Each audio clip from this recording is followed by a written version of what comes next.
যুবক ভাইয়েরা যারা নতুন বিবাহ করেছেন, এখন থেকে দোয়া করতে হবে, আল্লাহর কাছে নেককার সন্তান চাইতে হবে, আল্লাহর কাছে পরহেজগার সন্তান চাইতে হবে, আল্লাহর কাছে তাকওয়াশীল সন্তান চাইতে হবে। আপনি চাওয়ার ক্ষেত্রে গাফিলতি করবেন না ভাই, আপনি চাওয়ার ক্ষেত্রে গাফিলতি করবেন না। যদি গাফিলতি করেন তাহলে কিন্তু আপনি ক্ষতিগ্রস্ত হয়ে যাবেন। এই জন্য অধিক হারে চাওয়ার চেষ্টা করতে হবে নেককার সন্তান, পরহেজগার সন্তান। যখন সন্তান আল্লাহ রাব্বুল আলামিন দান করবে, সন্তান যখন দুনিয়াতে আসবে, প্রচলিত আছে ডান কানে আজান বাম কানে ইকামত, এটা ত্রুটিপূর্ণ। আপনি চাইলে আজান শোনাতে পারেন বাচ্চাকে, আজান শোনানোর পরে তারপরে অন্যতম একটা দায়িত্ব হলো বাবা মার, সেটা হলো সন্তানের নামকরণ করা।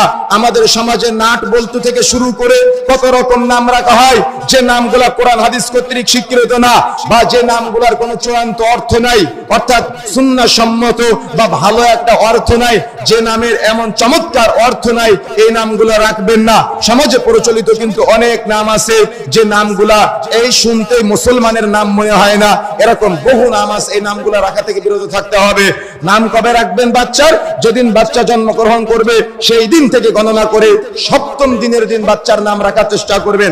অর্থাৎ বাচ্চার যেদিন 7ম দিন হবে, রাসূলুল্লাহ সাল্লাল্লাহু আলাইহি ওয়াসাল্লামের আমল, সাহাবায়ে কেরামের আমল, নির্দেশনা হলো 7ম দিনের দিন নামকরণ করবেন। সমাজে প্রচলিত আছে 14 দিন, 21 দিন, জীবনে একবার কুরবানির ঈদের দিন গরু দিয়ে আকিকা করে দেওয়া হয়। মনে রাখার চেষ্টা করবেন, একটা হলো জায়েজ আর একটা হলো সুন্নাহ। মানবেন কোনটা? কথা বলতে হবে, মানবেন কোনটা? একটা হলো জায়েজ আর একটা হলো সুন্নাহ। আমি বিতর্কের দিকে যাচ্ছি না, আপনি মানবেন কোনটা, সুন্নাহ নাকি জায়েজ? প্রথমে আপনাকে মানতে হবে সুন্নাহ কোনটা। সুতরাং যে কথাগুলো বলতে চাই, বাচ্চারা যেদিন 7ম দিনের দিন নির্ধারিত হবে, মাসআলা মনে রাখার চেষ্টা করবেন।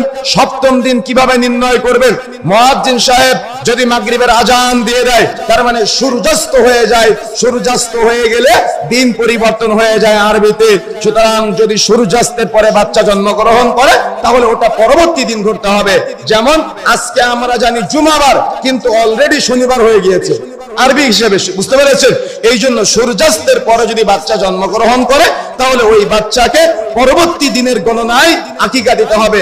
যেদিন 7ম দিন নির্ধারিত হবে, 7ম দিনের দিন যদি ছেলে হয় 2টা ছাগল, 2টা ভেড়া বা 2টা দুম্বা, মেয়ে হলে 1টা ছাগল, 1টা ভেড়া বা 1টা দুম্বা দিয়ে আকিকা দেওয়ার চেষ্টা করবেন। গরু দিয়ে কখনো আকিকা চলবে না।